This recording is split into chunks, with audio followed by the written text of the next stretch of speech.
Fshata zyrtarisht do të jetë 7 ditë, pra do të filloj me datën 3 nëntor dhe do të mbaroj në ditën e zgjedhjeve në orat 6:59, ashtu siç është përcaktuar me ligjin për zgjedhjet e përgjithshme.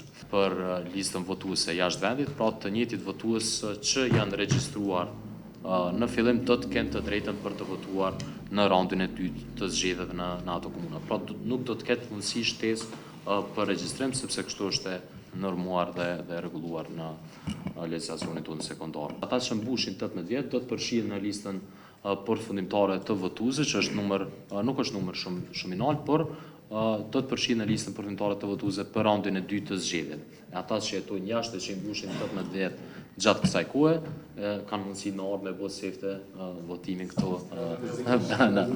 brenda vendit, do të jenë në listën votuese.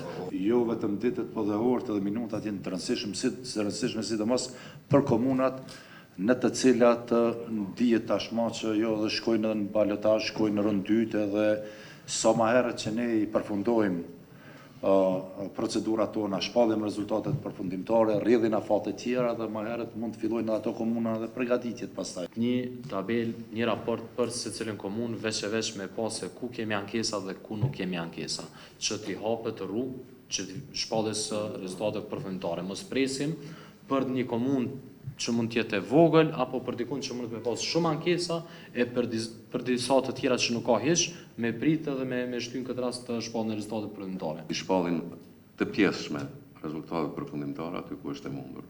Ka shumë ankesa edhe duhet me ndat ku ka ankesa për kryetar komunave, ku ka ankesa vetëm për kuvende komunale, pak është problematike për sot, po unë po bëj përpjekje me komuniku me PZAP-ën edhe Gjykatën Supreme, por ndoshta gjatë vikendit, nëse marrim tani përgjigje.